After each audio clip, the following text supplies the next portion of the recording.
Well, hello, Nativity Bible heads. It is Dr. Wayne, and it is time for a Sunday morning Power Bible Study. I'm still calling it that, even though I know I'm putting out a release of this at 6 p.m. on Saturday, but I haven't thought of a new name yet, so it's still Sunday Power Bible Study. We are in the week of proper 20A, I think it is. 20B, year B, Gospel of Mark. We have some good ones for you again today. We've got from the last chapter of the book of Proverbs, Proverbs 31, verses 10 to 31. We have Psalm 1, numero uno Psalm, another reading from James, and then Mark, chapter 9. So let's get to it, starting out with the reading in Proverbs. Now, most of what we get in the book of Proverbs, I believe I talked about this last week when I talked about the woman, the wisdom as the woman.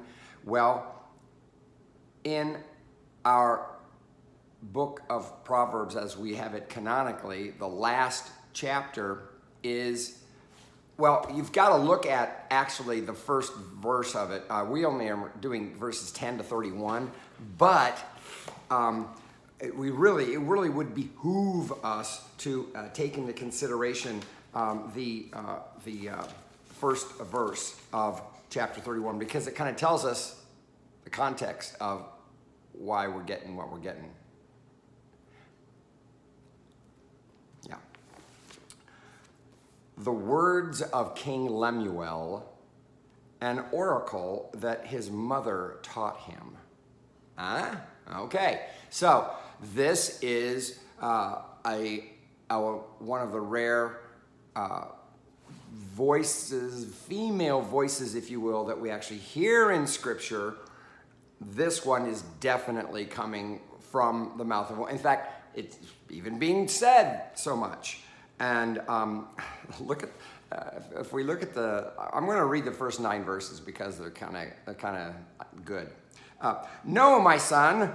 No, son of my womb. No, son of my vows. Do not give your strength to women, your ways to those who destroy kings. It is not for kings, O Lemuel. It is not for kings to drink wine, or for rulers to desire strong drink, or else they will drink and forget what has been decreed, and will pervert the rights of all the afflicted. Give strong drink to the one who is perishing, and wine to those in bitter distress. Let them drink and forget their poverty, and remember their misery no more. Speak out for those who cannot speak, for the rights of all the destitute. Speak out, judge. Speak out, judge righteously. Defend the rights of the poor and the needy. So this is like advice coming from mom, right? Well, this is fitting with the theme of wisdom as woman, the voice of a woman, the personification of a woman.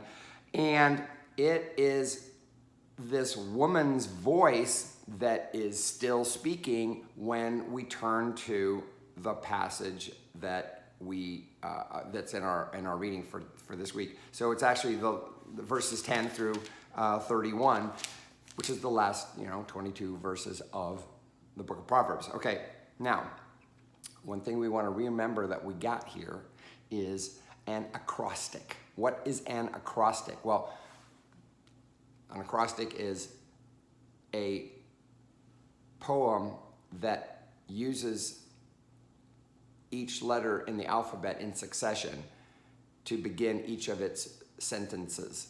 There are 22 letters in the Hebrew alphabet. And guess what? We got 22 verses. Yeah. So a lot of the subject material has to do with what fits the acrostic. This isn't the only acrostic we have in Scripture, but this is definitely one of the more interesting, shall we say. Here we go. A capable wife, who can find? She is far more precious than jewels. The heart of her husband trusts in her, and he will have no lack of gain. Remember, this is the voice of a woman that is saying this to King Lemuel, okay? She does him good and not harm all the days of her life. She seeks wool and flax and works with willing hands. She is like the ships of the merchant. She brings her food from far away. She rises while it is still night and provides food for her household and tasks her servant girls. She considers a field and buys it. With the fruit of her hands, she plants a vineyard. She girds herself with strength and makes her arms strong. She perceives that her merchandise is profitable.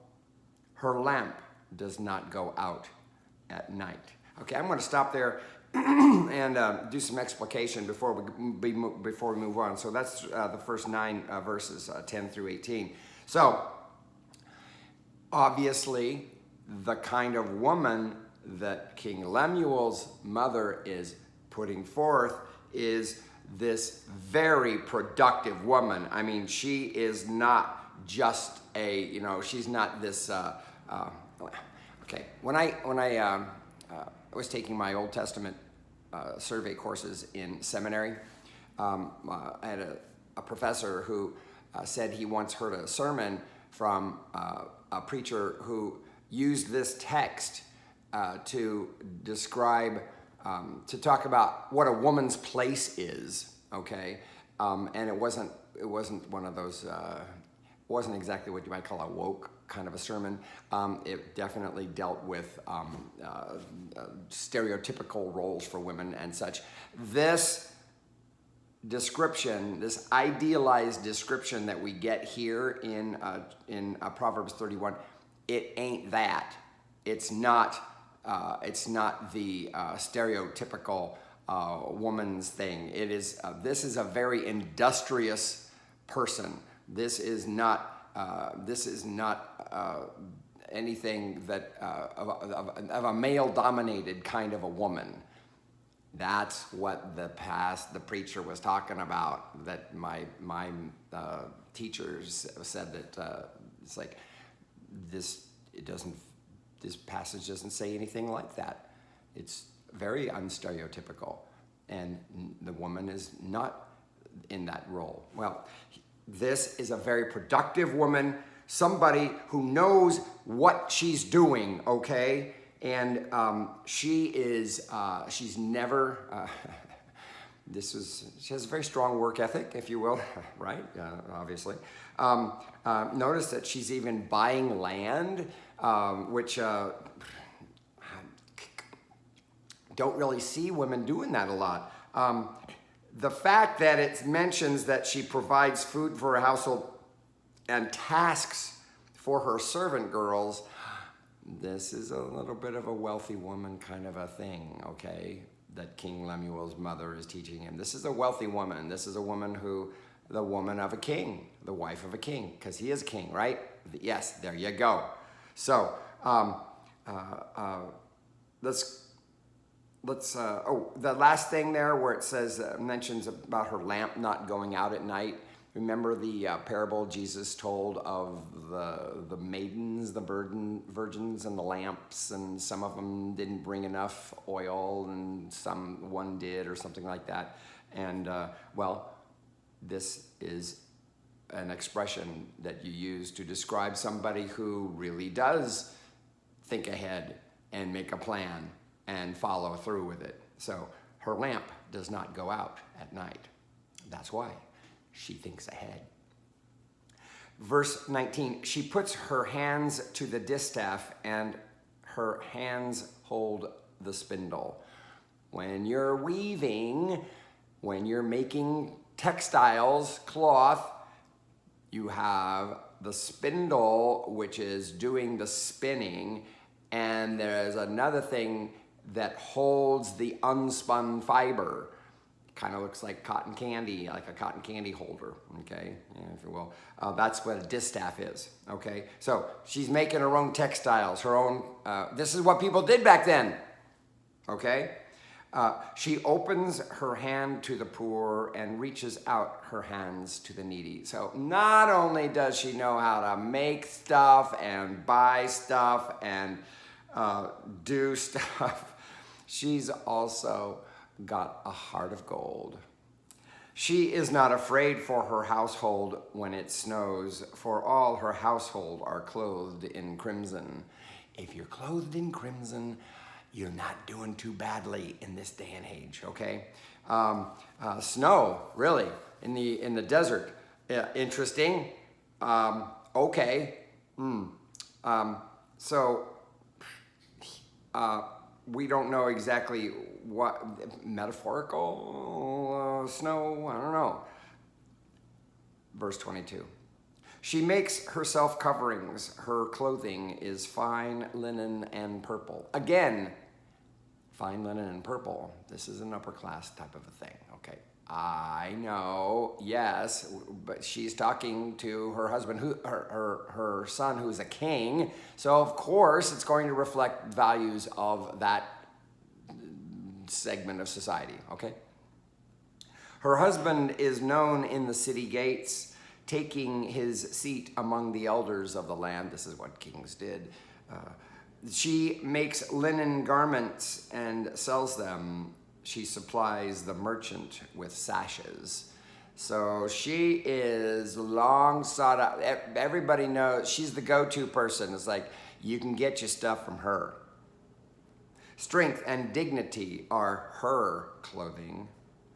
And she laughs at the time to come. Laughing at the time to come is a way of saying that you have made such good use of your time now that you have no room to fret. There's nothing to fret about, okay?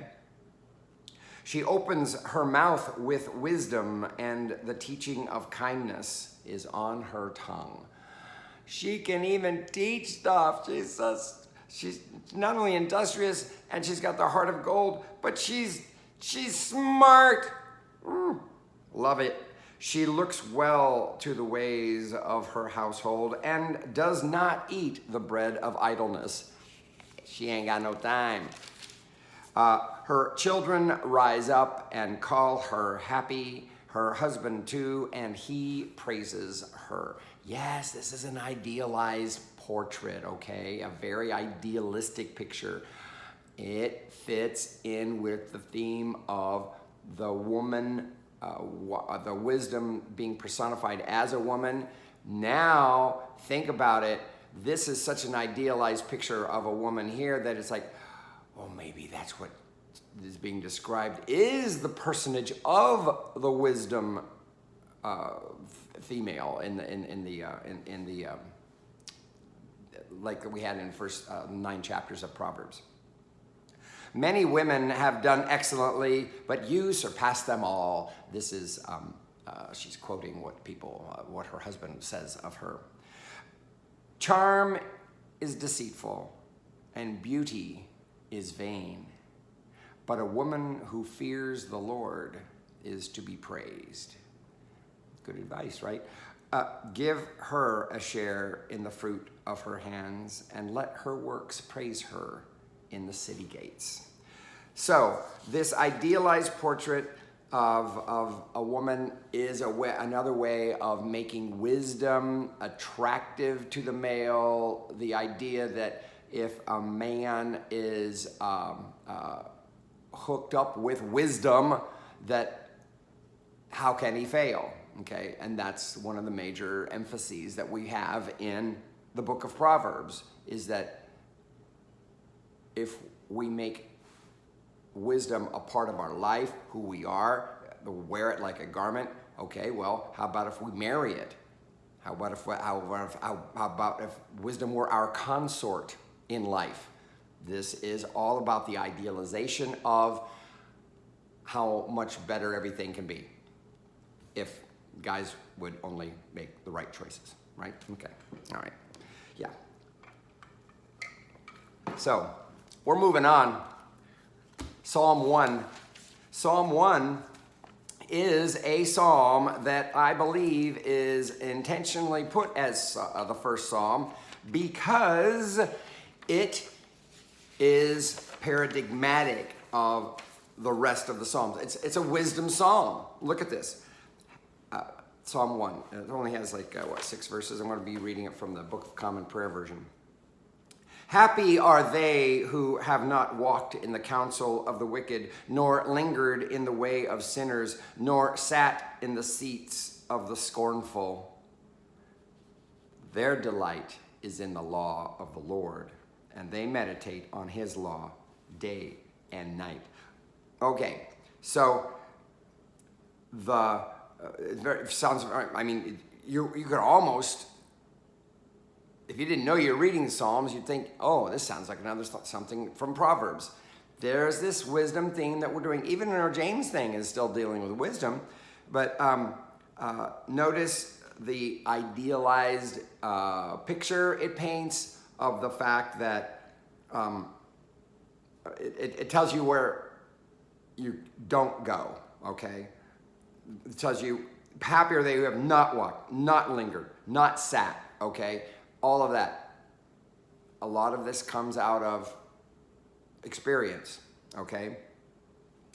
To delight in the law of the Lord. Remember, whenever we have the word law is the word in Hebrew Torah, which means instruction, right? So the delight is in the instruction of the Lord, and they meditate on his law. The word for meditate is they would read out loud, okay? When we think of meditate, we think of and crossing the legs and all that, and meditate and thinking, and no, they read it out loud. This is a practice you will still find today. I saw it when going to Jerusalem. When was that? In 2017, I think it was. Yeah, 2017. People, they're standing around. They're reading they're like rocking it. They're in a chair, and they're reading it out loud, reading it out loud, reading it out loud. That's the way. That was the active way of reading Scripture. That's the word for meditate. So it's not like meditate like we think of meditate. Day and night. A lot of the wisdom stuff, where it nails it, where it's trying to go with it, is saying, you get your nose in the right kind of literature. You make sure you're putting the right information in your brain that is actually going to help you. Think about all the useless things that we put in our brains today. Television, Facebook, stupid cable news shows. Verse 3, they are like trees planted by streams of water. Who are? We're talking about the people whose delight is in the law of the Lord and meditate on it day and night. They are like trees planted by streams of water, bearing fruit in due seasons, with leaves that do not wither. Everything they do shall prosper. This is a very idealized, I know, because we know that it's not all poppycock and yodel fun. It's like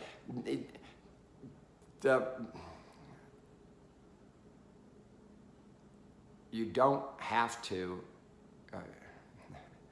Why does evil happen to good people? Why do bad things happen to good people, right?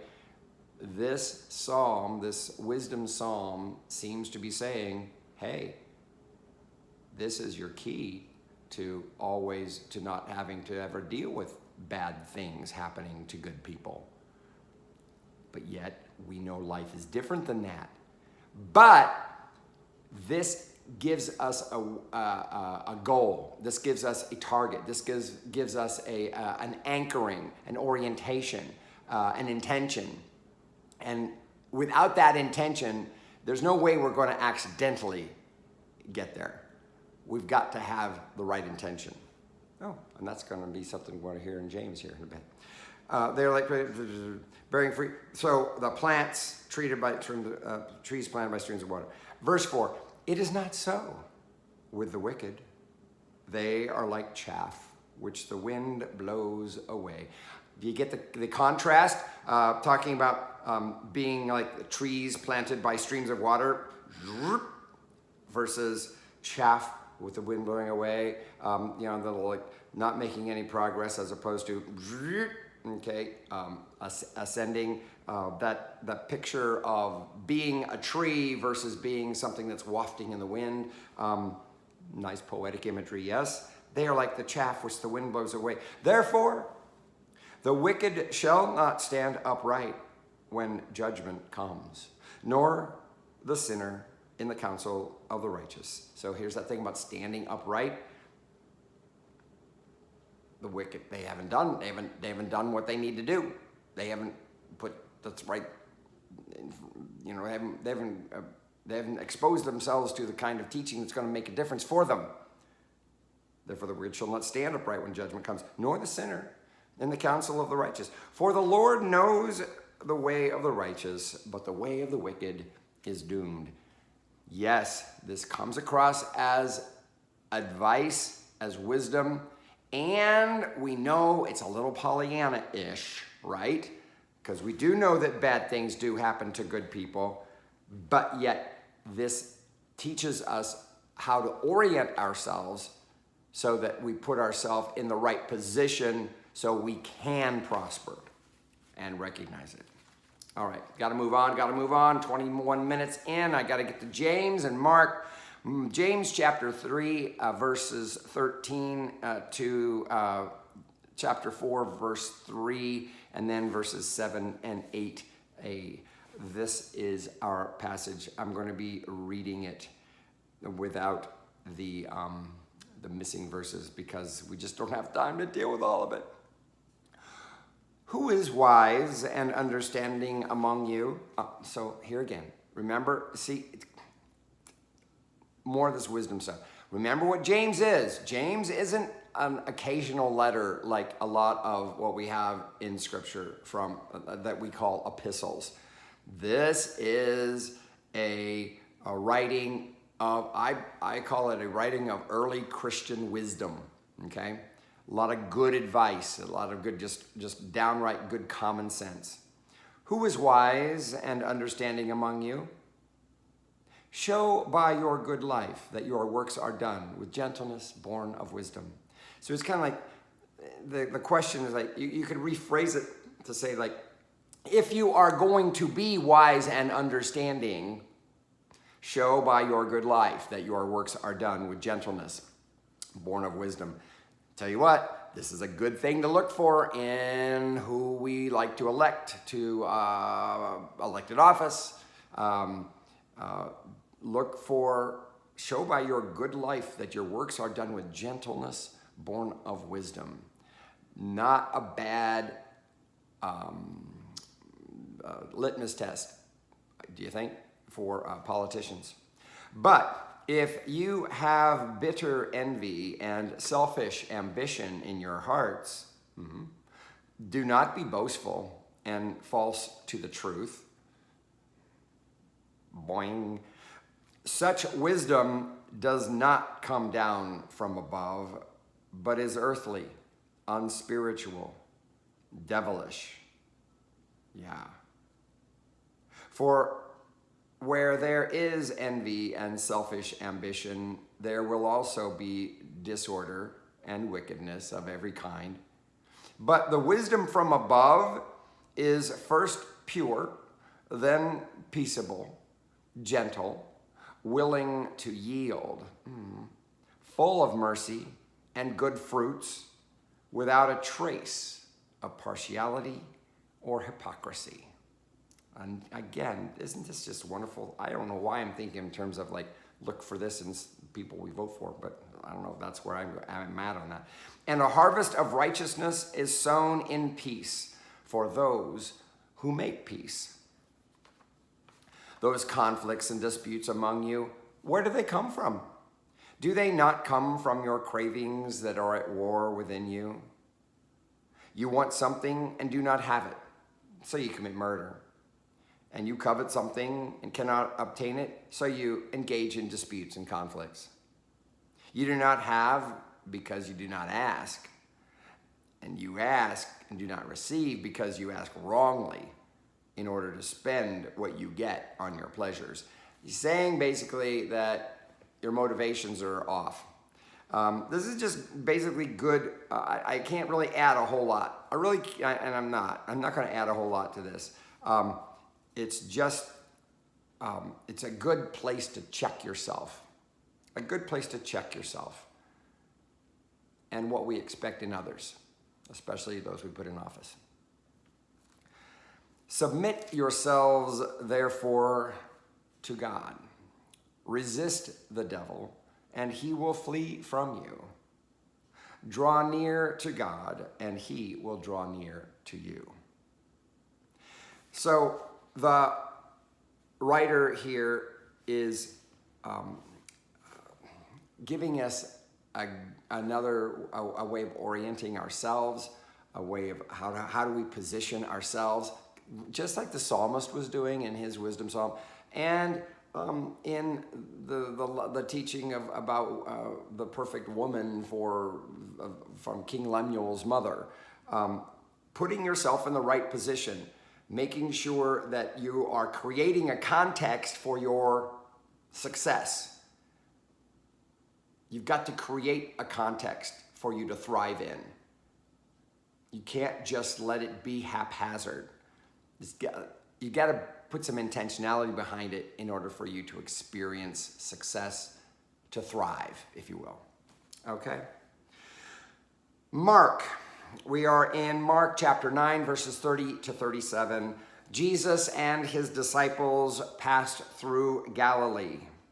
He did not want anyone to know it, for he was teaching his disciples, saying to them, "The Son of Man is to be betrayed into human hands, and they will kill him. And 3 days after being killed, he will rise again."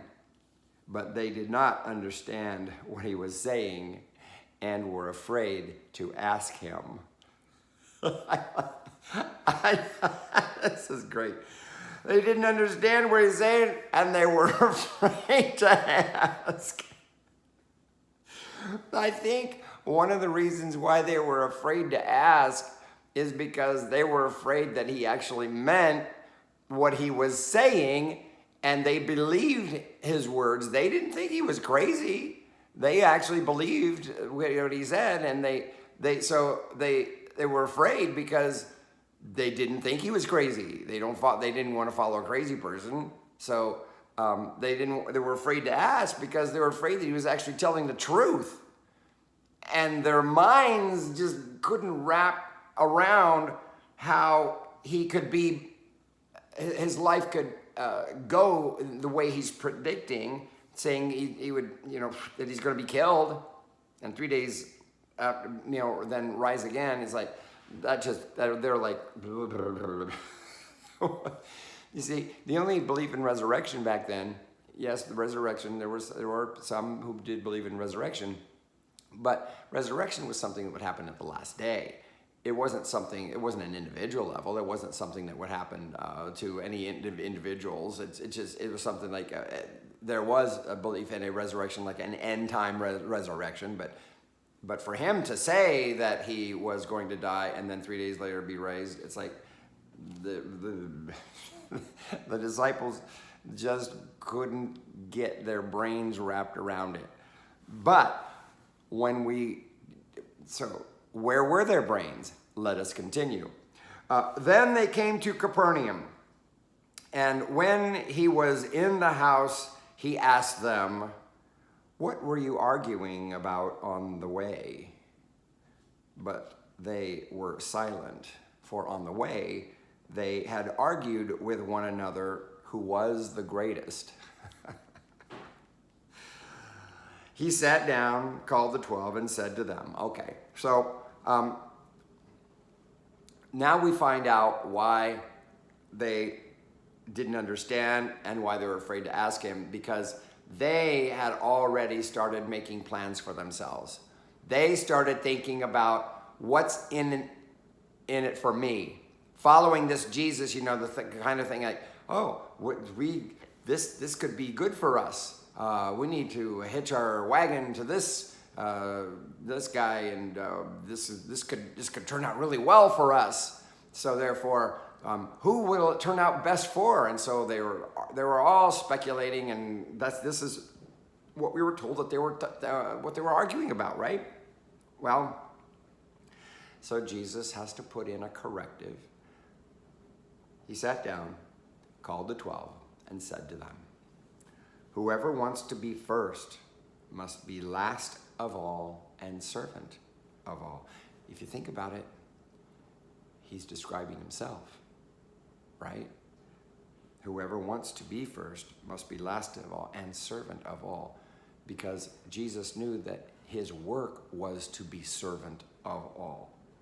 And he wasn't putting himself first. He wasn't arguing for his glorification, his magnificence, Jesus Christ superstar style. No, he knew that he had a job to do, and that was to be a servant of all by doing what he was going to be doing.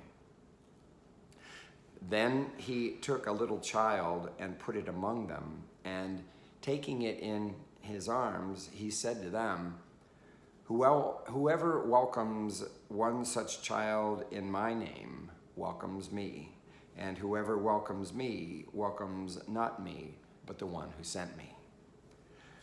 Okay. When we think about children, especially in this first century Middle Eastern context, ancient Near East, children didn't have the rights they did. We look at children today, oh, they're just so precious, and they're just so innocent, and we have child protective laws and that. They didn't have any of that stuff back then. Kids were considered like a nuisance, and they had no rights, they had no privileges, they had nobody on their side. They represented those things in life that we complain about. It's like, got to get that away from me. The best thing that could happen to a child was like, well, they'll grow out of it. They're gonna grow out of it, and that's the way they were back then. There was no enlightened child psychology things going on. There was no protection from the government and that kind of thing. Jesus took a little child. That's what he took. Okay, somebody who had no rights, somebody who had no status, somebody had no, ain't got nothing going on in the world. Whoever welcomes a child in my name welcomes me. Oh. So you've got to have a big heart to welcome a child. You have to have a big heart. No, that didn't really exist back then. All right? So what they symbolized was no rights, no status. Whoever welcomes one such child in my name welcomes me. So when we open up our heart to the dispossessed of life, in our day and age, it might not be children. It's probably more like immigrants, people who don't look like us, even people that them dying illegals. Well, guess what? Whoever welcomes one such child, somebody with no rights, somebody with no status, in my name, welcomes me. And whoever welcomes me welcomes not me, but the one who sent me. This is our access. Jesus is teaching us that this is our access to God. You want to know how, you want to know how to experience God? Start opening yourself up to situations where you can experience what it's like to be God. This is what he's saying. Whoever welcomes me, you're welcoming God when you welcome the dispossessed, because God experiences that with us. Okay. Wow. There's some good stuff in this one, but I am not going to take any more time. That is it for this Sunday Power Bible Study. I don't know, maybe I need to think about a name change for it if I'm going to release it. I am going to post, it is going to come on again at 9 a.m. on Sundays, but I don't know, maybe I should do it at 8. Maybe, I don't know. But yeah, Saturday nights at 6, I think that's good. We're going to keep going with that. So we'll see. We'll see if I come up with something on the name change. Our Sunday Power Bible Study. Until next time, peace.